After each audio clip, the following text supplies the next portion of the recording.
नमस्कार, सत श्री अकाल, आदाब दोस्तों, कैसे हैं आप। तो भाई आप तो जानते ही हैं कि हम बाइक टैक्सी और पार्सल डिलीवरी के ऊपर वीडियो बनाते हैं और ख़ासकर इन कंपनियों में आ रही समस्याओं के ऊपर वीडियो बनाते हैं।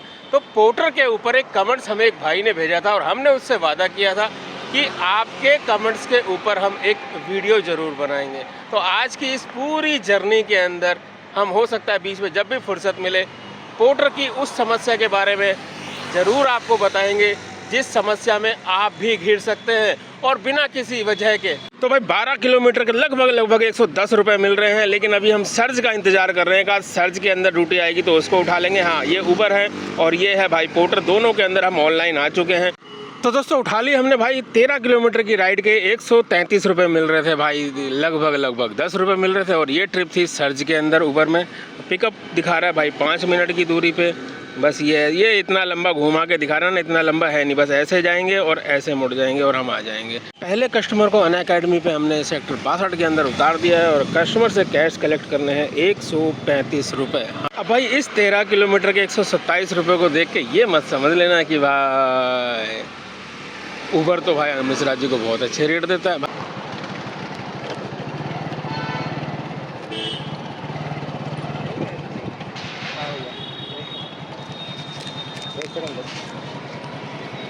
9146। हेलो, यही तक तो जाना भैया। अगर वो अगर कहीं दिखे तो पहन लेना, नहीं तो कोई बात। चल मैं तेरे को काटता हूँ तो बताओ। तो भरोसा नहीं है, अंदर कहीं खड़े हो तो आप उस वक्त पहन लेना ना, दूर से देख के। OTP 9146।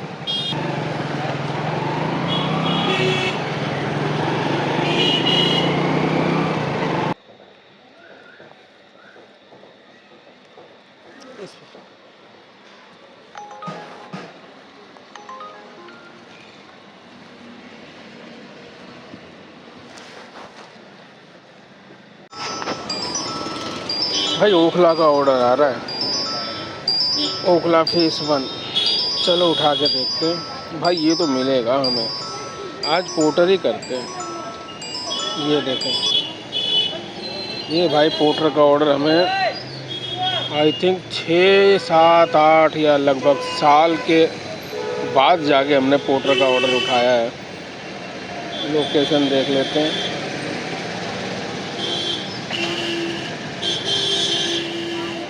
तो लोकेशन भी भाई बिल्कुल बगल में है, जहाँ हम खड़े हैं वहाँ से पास में ही है।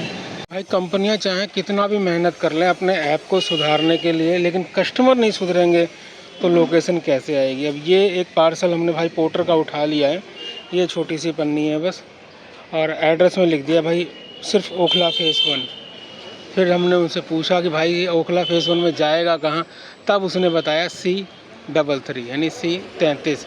तो वहाँ जाकर हमें C33 ढूंढना पड़ेगा। तो कुल मिला के यही कहें कि भाई कस्टमर की वजह से भी ना कई बार राइडर को दिक्कत होती है। तो भाई ज़्यादा ढूंढने की तो हमें दिक्कत हुई नहीं, क्योंकि भाई ईजिली मिल गया C33 हमें। हाँ, अब ये है कि कस्टमर को कॉल कर रहा हूँ तो भाई कस्टमर फ़ोन काट दे रहा है। यार ये क्या बात हुई, फ़ोन काट दे। और भाई ये ट्रिप में 158 रुपये का किराया है, 128 रुपये कैश कलेक्ट है। काट कूट के हमें अभी बस मिलेगा तब हम आपको बता देंगे। तो भाई पेमेंट मिल गई है तो कैश कलेक्ट कर देते हैं, साइड में खिसका देते हैं, स्टार दे देते हैं। वाह वाह भाई, सुनील कुमार जी मुस्कुरा रहे हैं। चलो भाई 126 रुपये की अर्निंग हुई है इस वाली राइड के अंदर। 12 किलोमीटर में भाई 10 रुपये किलोमीटर तो पक्का मिल ही रहा है छोटी राइडों के अंदर, पोर्टर के अंदर। बढ़िया है भाई, लेकिन एक कमी है जिसके बारे में हम चर्चा करेंगे रुक कर। ओ यार, मिस हो गया भाई। अभी सेक्टर 85 का पोर्टर के अंदर एक ऑर्डर आया था, बस 1-2 बैली बजी और कोई प्राइम पार्टनर उसको छीन के ले गया। खैर कोई बात नहीं भाई, यहाँ तो बहुत सारे प्राइम पार्टनर होंगे, क्योंकि ओखला फेस 1 में तो भाई राइडर की भरमार होती है। हालांकि ऑर्डर की भरमार भी होती है, ऐसी बात नहीं है, लेकिन हमारे लिए शायद यहाँ ऑर्डर नहीं होगा। तो क्या करें हम भाई, बोर्जो खोल लेते हैं, अंकल डिलीवरी खोल लेते हैं, बाकी ऐप भी खोल लेते हैं। एक और ऑर्डर बज रहा है, देखो ये पूरा बजेगा, इसे कोई नहीं उठाएगा। छोटे मोटे ऑर्डर कोई क्यों नहीं उठाता, हमारे ये नहीं समझ में आता है यार। साउथ एक्सटेंशन का है, नियर कोटला मुबारकपुर। हम सोच रहे थे हम उठा ले, किसी और ने उठा लिया। चलो भाई एक और आ रहा है हौज खास डियर पार्क का, इसके अंदर इसको एक्सेप्ट कर लेते हैं, एक आध राइड भी तो मारते हैं दिल्ली के अंदर। भाई छोड़ दिया उबर के इस कस्टमर को हौज खास डियर पार्क पर, और भाई इसी ट्रिप के साथ अभी तक हमारी उबर में कमाई 350 रुपये के आसपास हो चुकी है, और पोर्टर में आपको पता ही है भाई 125 रुपये के आसपास काम हो चुका है, यानी लगभग कह सकते हैं कि 500 रुपये के आसपास का काम हो चुका है। बाइक कितनी चली है पता नहीं, लास्ट में हिसाब निकालेंगे। और ट्रिप भाई एक्सेप्ट कर ली है हमने महिपालपुर की। टाइमिंग देख के करी थी, इस वाली ट्रिप में ना एक्चुअली टाइम थोड़ा ज़्यादा लगा। इस वाली ट्रिप में 12 किलोमीटर दिखा रहा है और 24 मिनट का टाइम दिखा रहा है, यानी कि खाली खाली रूट मिलेगा। तो चलिए भाई फटाफट इनको भी उठाते हैं। कितनी दूर से बुकिंग आई है ये तो देख लेते हैं पहले। खुल जा सिम खुल गया भाई, 3 मिनट की दूरी। वाकई 24 मिनट के अंदर भाई हमने वो राइड कंप्लीट कर दी थी, और वहाँ से बसंत विहार बिल्कुल बगल में था, तो बसंत विहार आए, वहाँ पर भाई छोले और पराठे खा के अब हमने डिसीजन लिया है कि हम इस गाड़ी पे जो नंबर है ना, बस सीधा वहीं जा रहे हैं और कहीं नहीं जाएंगे, सीधा यानी यूपी 16 अर्थात नोएडा। तो भाई अब नोएडा की तरफ की सारी राइडें उठाते हुए अपने घर की तरफ चलते हैं, और लास्ट में आपको बताएंगे आज के पूरे दिन में कितने की कमाई हुई है, और वो वाली बात भी बताएंगे भाई जिस समस्या के अंदर हमारा एक पोर्टर का राइडर फंस गया है, और भाई उसकी आईडी कंपनी ने बंद कर दी है, और कुछ ऐसा कहा है जो बेफालतू का है। तो लो भाई रैपिडो के अंदर हमने एक सरिता विहार की, यानी वसंत कुंज से सरिता विहार की एक राइड एक्सेप्ट कर ली है। पैसा वैसा क्या मिलेगा वो तो वहीं जाके पता चलेगा, बाकी नोएडा जाने के रास्ते में ही है, तो हमने इसलिए एक्सेप्ट कर लिया। अब चलिए फटाफट भाई रैपिडो के कस्टमर को छोड़ते हैं। तो भाई फाइनली कस्टमर को सरिता विहार उतार दिया हमने, और भाई ट्रिप एंड करिए। कस्टमर से लिए इसने 180 रुपये, वो बात तो बाद में बताएंगे भाई। और ये देखो क्या प्लान लेके आया रैपिडो भाई, लॉटरी का 120 राइड अगर हम 10 दिन के अंदर पूरे करेंगे तो हम लॉटरी जीत सकते हैं। पहला ड्रॉ है भाई 50,000 रुपये का, और दूसरा 25,000, और तीसरा भी कम नहीं है 10,000 रुपये। भाई रोज़ की 12 राइड करनी है, वो इंसेंटिव जो मिल रहे हैं ना वो तो मिलेंगे ही मिलेंगे, उसके अलावा लॉटरी जीतने का मौका ये अलग है। चलो भाई ये तो बात की बात है। अभी हमें कितने मिले 20 किलोमीटर के, तो भाई हमें वही 7 रुपये किलोमीटर, बुरे नहीं है यार, रैपिडो भी सही रेट दे रहा है, ऐसी बात नहीं है। तो भाई आखिरकार भाई पंकज भाई की बुकिंग आ गई नोएडा सेक्टर 132 के लिए, यहीं सरिता विहार से। इसे कहते हैं ना मौके पे चौके वाली राइड।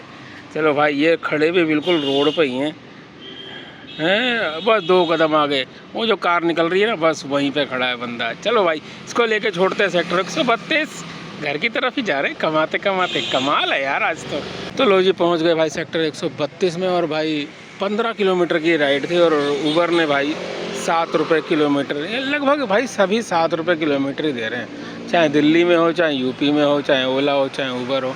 ओला थोड़ा सा कम दे रहा है, बाकी तो भाई रैपिडो और उबर तो लगभग 7 रुपये दे ही रहे हैं। कुछ मेरा मज़ेदारी वाली बात नहीं है भाई, कोई फ़ायदा तो है नहीं भाई बाइक टैक्सी में, न जाने क्यों फिर भी दुनिया आ रही है। आओ भाई बढ़िया है। तो भाई 132 से हमें गॉड सिटी की राइड मिल गई थी भाई, उसको छोड़ के हम सीधा अपने स्टार्टिंग पॉइंट पर आ गए हैं। और अगर बाइक की बात करें तो भाई बाइक के अंदर पेट्रोल 250 रुपये का आप मान के ही चल लो, साथ में 30 रुपये का कुछ खाना खर्चा, 300 रुपये जोड़ लो भाई खर्चे के। और अगर काम की बात करें तो भाई 3 ऐप के अंदर हमने आज काम किया। रैपिडो के अंदर हमारा 140 रुपये का काम हुआ, और दूसरा ऐप है आपको पता ही है, पोर्टर के अंदर भी एक राइड मारी थी जिसके अंदर 126 रुपये का काम हुआ। और तीसरा ओला के अंदर आज उबर के अंदर आज बहुत काम किया है, तो उबर के अंदर टोटल हमारा काम हुआ है 681 रुपये का। इन तीनों को अगर जोड़ देते हैं तो भाई 950 रुपये का काम हुआ है, लेकिन भाई सारे खर्चे घटाने के बाद 650 रुपये हाथ में आए हैं। कितने घंटे में ये भी बता देते हैं भाई। तो 10 बजे चालू हुए थे और 6 बजे हमने एंड किया है, तो तकरीबन 8 घंटे में 650 रुपये। ये है एक्चुअल कमाई, जिसके अंदर तकरीबन 130-35 किलोमीटर हमारी बाइक चली है, और पूरा शरीर दर्द कर रहा है। अब बात कर लेते हैं भाई उस टॉपिक पर जिसकी शुरुआत हमने शुरू में करी थी, कि एक राइडर को पोर्टर में दिक्कत आई। दिक्कत क्या आई, उसके पास एक राइड आई 6 किलोमीटर की, जिसके अंदर 106 रुपये कस्टमर से लेने थे। जब उसने ट्रिप एंड करी तो भाई वहाँ पर 1900 कुछ रुपए कस्टमर से लेने हो गए। और कस्टमर भी गर्म हो गया, बोल रहा भाई 6 किलोमीटर के 1900 कुछ रुपए कैसे हो सकते हैं। राइडर की समझ में नहीं आया। हाँ यार बाकी तो बात है। उसने भाई पोर्टर के कस्टमर केयर में कॉल किया। कस्टमर केयर में कॉल करने के बाद कॉल लगी नहीं। आपको पता है ना, हैंड टू हैंड कई बार कॉल रिटर्न आती नहीं है। भाई बहुत देर हो गई तो राइडर ने शायद, देखो पूरा उसने अपने जो यूट्यूब के हमारे वीडियो के कमेंट्स में मैसेज भेजा है, उसमें ये डिटेल नहीं लिखी कि उसने खुद ट्रिप को एंड कर दिया या नहीं कर दिया।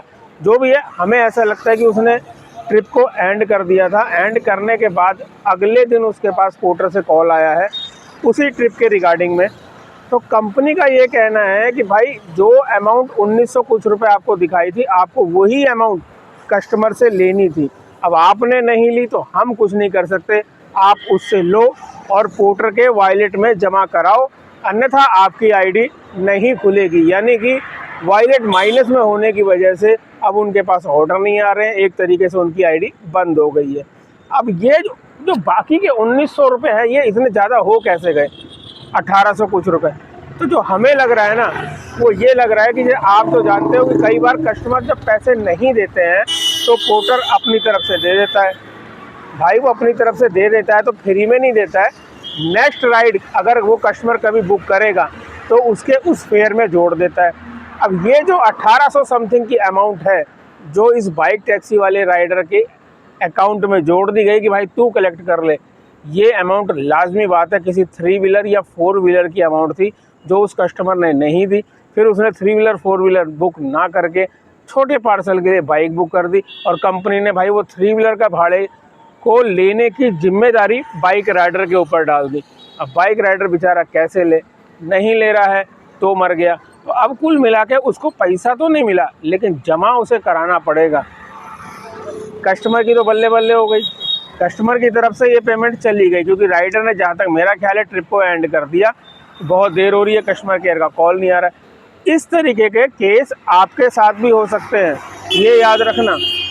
किसी भी कस्टमर ने जो पेमेंट नहीं दी है, हम लोग बोलते हैं भाई पोर्टर बहुत बढ़िया है, अगर कस्टमर पेमेंट नहीं दे रहा है तो पोर्टर दे देती है। तो पोर्टर भाई अपनी जेब से नहीं देती है और ना ही उबर अपनी जेब से देती है। उबर भी भाई अगर किसी भी कस्टमर का बैलेंस होता है तो नेक्स्ट ट्रिप में ऐड कर दिया जाता है और नेक्स्ट ट्रिप जो भी राइडर उठा रहा है उसकी जिम्मेदारी हो जाती है। कुल मिला के कहें तो आप लोग एक तरीके के इन कंपनियों के बाउंसर बन जाते हो कि अगर पहली ट्रिप के कस्टमर ने पैसे नहीं दिए तो अब आपकी जिम्मेदारी है। अगर आप बाउंसर बन के वो पैसे ले सकते हो तो बढ़िया है, नहीं तो अपनी जेब से देने पड़ेंगे। भाई ये सिस्टम थोड़ा सा हमारी समझ में नहीं आया कि किसी और का लफड़ा, मान लो ये जो इस बेचारे राइडर को भरने पड़ रहे हैं 1800 कुछ रुपए, ये 3 व्हीलर वाला या 4 व्हीलर वाले के साथ इस कस्टमर का कुछ लफड़ा हो गया होगा। लफड़े की वजह से उसने वो पेमेंट कस्टमर ने करी नहीं। अब करी नहीं तो 3 व्हीलर वाले ने तो भैया पोर्टर से पैसे ले लिए। अब ये सर पे किसके गिरे? ये बेचारे उस राइडर के गिरे जो बिल्कुल ईमानदारी से काम कर रहा था। क्या ऐसा होना चाहिए? क्योंकि ये चीज़ तो आपके साथ भी कभी ना कभी भाई होगी ही होगी। कभी ना कभी किसी पहले वाले कस्टमर की अमाउंट को आपको भी कलेक्ट करना पड़ेगा। अगर नहीं कर पाए तो ये आपको देना पड़ेगा। आपके हिसाब से जायज़ क्या है? वीडियो के कमेंट्स में ज़रूर बताइएगा ताकि उस भाई की हेल्प हो सके। क्योंकि हमें पता है भाई कि पोर्टर कंपनी की जो आईटी टीम है ना, वो भाई यूट्यूब की वीडियो ज़रूर देखती हैं और उन्हीं से सीख के वो अपडेट भी करती हैं।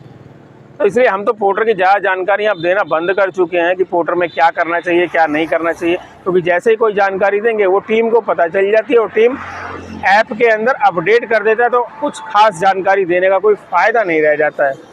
और बहुत ज़्यादा कमाई पोर्टर के अंदर अगर दिखाएंगे तो उससे भी कंपनी के भाव बढ़ जाते हैं। भाई हमारी कंपनी में राइडर को बहुत ज़्यादा कमाई हो रही है तो चलो इनके ऊपर और ज़्यादा दबाव बनाया जाए, ये कहीं भागेंगे नहीं क्योंकि हमारी कंपनी के बराबर कमाई तो इनको कहीं होगी नहीं। तो ज़्यादा कमाई दिखाना भी ज़्यादा अच्छा नहीं है हमारे हिसाब से, क्योंकि इसमें भी कंपनी के भाव बढ़ जाते हैं। राइडर की आईडी बंद हो जाती है, कंपनियां चार्ज ले लेती हैं दोबारा आईडी चालू करने के, या भाई या 2-2 बार 3-3 बार दौड़ाती हैं, या इस तरीके का काम कर देती हैं जिसमें राइडर को अपनी जेब से पैसे भरने पड़े।